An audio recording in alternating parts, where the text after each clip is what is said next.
First, efforts by brave Japanese workers trying to prevent a nuclear catastrophe just don't appear to be working. Well, that's the bad news, but the good news tonight is that two young people from Baltimore who we have been following all week long are making progress trying to get out of Japan and get back home. ABC 2 News' Christian Schaefer tonight with an update for us. Christian. Jamie, late word tonight that more smoke is rising from one of the damaged reactors at that nuclear plant in Japan. But as you mentioned, there is good news about the two from our area who've been stuck in Japan since the crisis began back on Friday of last week. The focus for U.S. officials monitoring and assisting in the operation has turned to spent fuel rods, which are in danger of overheating and releasing plumes of radioactivity. Hollywood likes to focus in on the meltdown, the melted core exposed uranium.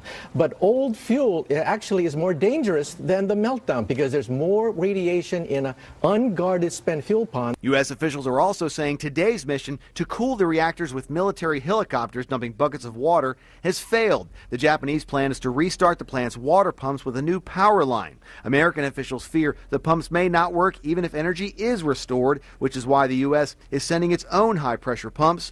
President Obama held a news conference today and said experts do not expect radiation to reach the west coast of the United States. All U.S. citizens in Japan should continue to carefully monitor the situation and follow the guidance of the U.S. and Japanese governments. At least two of those citizens are from the Baltimore area. Mount St. Joseph's graduate Chris Godish has been teaching Japanese to middle school students in a town called Takahashi. It's just 60 miles from the Fukushima plant. Today, his mother told ABC 2 News that Godish has made it from the shelter in Takahashi, where he'd been staying, to Tokyo. The next step is to try and get him a flight home. And Danielle Jacob, a Towson University student doing a study abroad program in Tokyo, has made it safe and sound to Tokyo's Narita Airport. She'll be on a flight out tomorrow morning and is expected to arrive back here at BWI on Saturday.